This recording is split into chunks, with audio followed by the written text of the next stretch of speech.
Hai semuanya, Assalamualaikum warahmatullahi wabarakatuh. Perkenalkan, nama saya Dela Sofia Alawiyah. Saya mahasiswi Prodi Ilmu Komunikasi Angkatan 2019. Dan di video kali ini saya akan menjawab beberapa pertanyaan tentang jurnalistik. Sebelum itu, saya akan menjelaskan apa sih yang dimaksud dengan jurnalistik.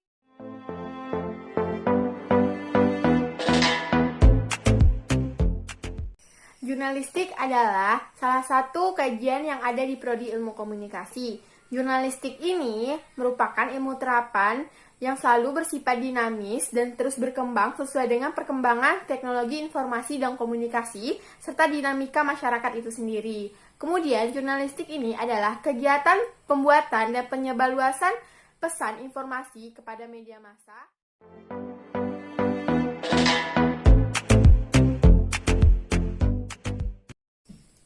Yang pertama adalah tentang sejarah jurnalistik. Sejarah jurnalistik selalu merujuk pada Akta Diurna. Akta Diurna ditemukan pada masa pemerintahan Julius Caesar pada Romawi kuno pada tahun 100 sampai 44 sebelum Masehi.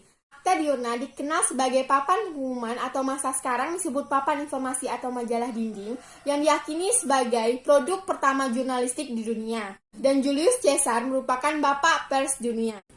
Saat berkuasa, Caesar ingin setiap hasil sidang dan kegiatan anggota Senat dicatat atau diumumkan pada Akta Diurna ini.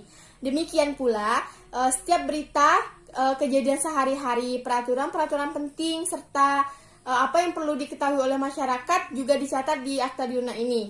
Akta Diurna ini dipasang di pusat kota yang disebut dengan Forum Romanum atau Stadion Romawi, sehingga bisa diketahui oleh orang umum.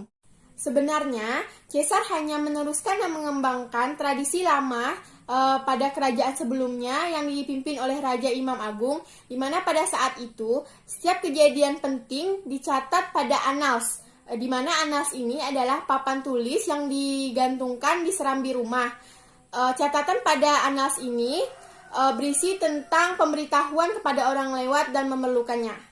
Berita pada Akta Diurna ini disebarluaskan. Kemudian muncullah para diurnari, yaitu orang-orang yang mencatat hasil sidang senat pada Akta Diurna.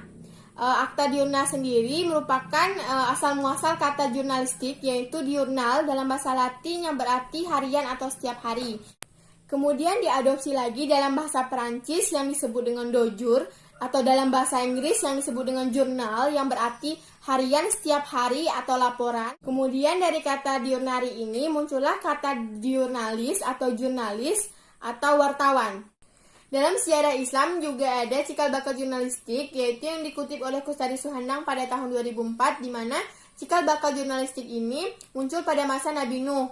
Ketika banjir besar melanda kaumnya, Nabi Nuh beserta dengan sanak keluarga, pengikut-pengikut yang soleh, serta segala jenis hewan berada di dalam kapal. Sehingga Nabi Nuh ingin memantau apakah keadaan di luar air bah sudah surut atau belum. Sehingga ia mengutus seekor burung dara untuk memantau keadaan di luar, apakah air bah sudah surut dan apakah di luar ada makanan.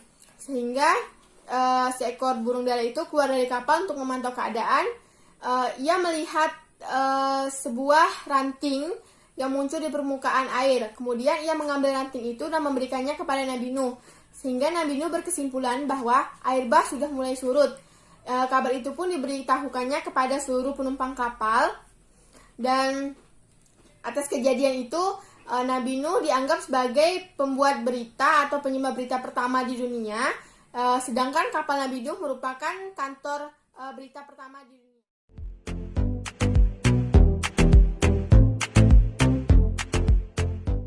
Pertanyaan yang kedua tentang mengapa jurnalistik masuk ke dalam komunikasi massa. Sebelum itu, saya akan menjelaskan dulu apa itu jurnalistik dan apa itu massa.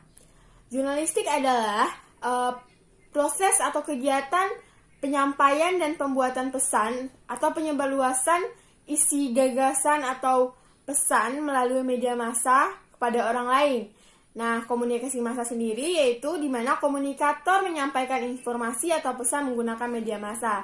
Nah, kalian sudah bisa mengerti kan apa persamaan dari mereka berdua? Karena hal itu, jurnalistik masuk ke komunikasi massa. Karena jurnalis ini memerlukan media, yaitu media massa, untuk menyampaikan pesannya. sehingga jurnalistik masuk ke komunikasi massa.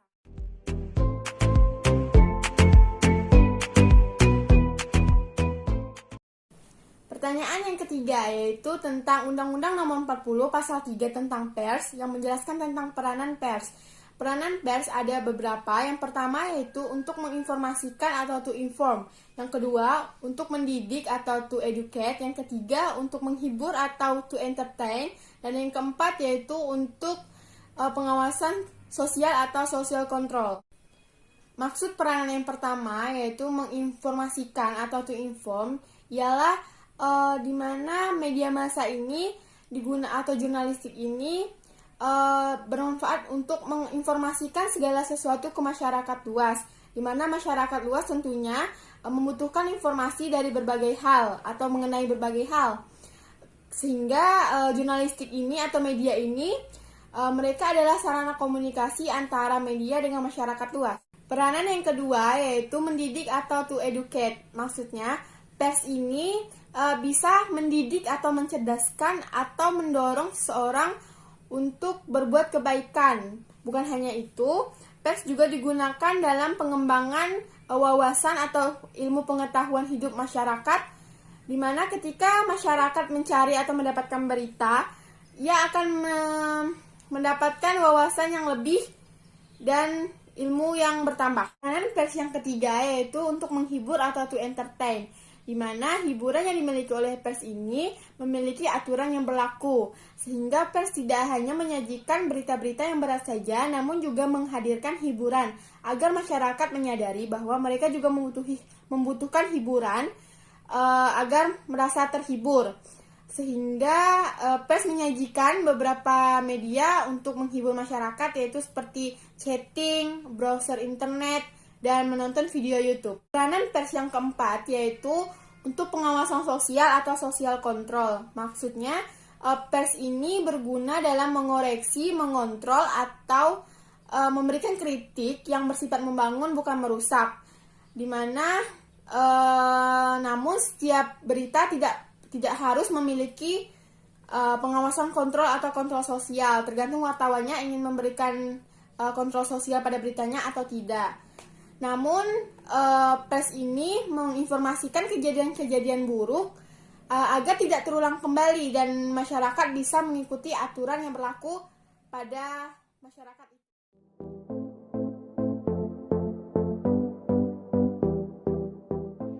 Pertanyaan yang keempat yaitu tentang teori pers. Ada 4 teori pers di sini, yaitu yang pertama adalah authoritarian teori, yang kedua yaitu social responsibility theory, yang ketiga Soviet Communist Theory, dan libertarian theory. Teori pers yang pertama yaitu authoritarian theory, di mana teori ini adalah teori yang lahir atau muncul di negara yang berpolitik fasis, di mana pemerintah berkuasa secara mutlak.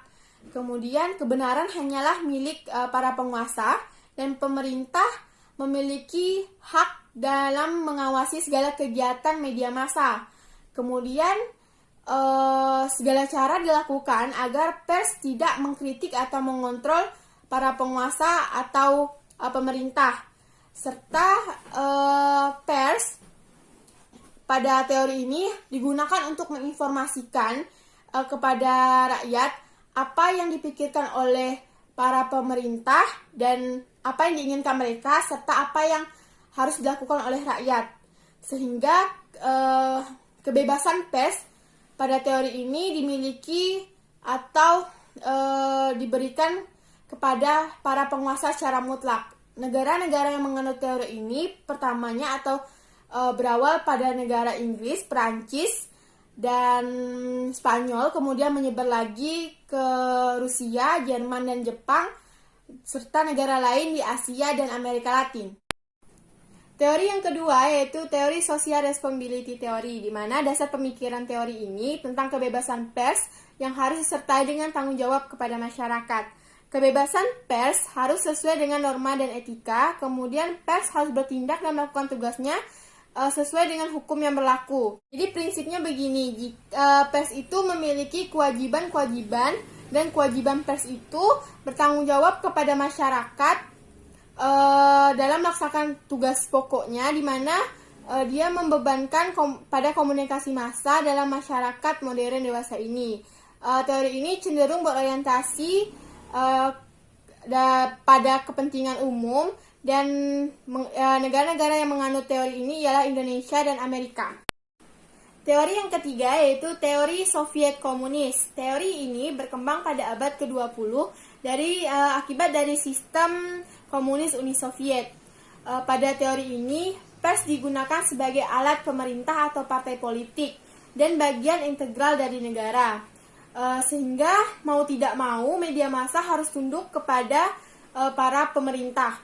Kemudian pada teori ini, pers juga dituntut untuk melakukan sesuatu yang terbaik bagi pemerintah. Jika ia melakukan hal sebaliknya, maka ia akan dinyatakan melakukan perlawanan atau immoral, sehingga teori ini disebut dengan teori totaliter Soviet atau teori pers komunis Soviet. Negara-negara penganut teori Soviet komunis ini antara lain adalah Rusia atau Uni Soviet, Cina, Korea Utara, dan negara-negara komunis lainnya.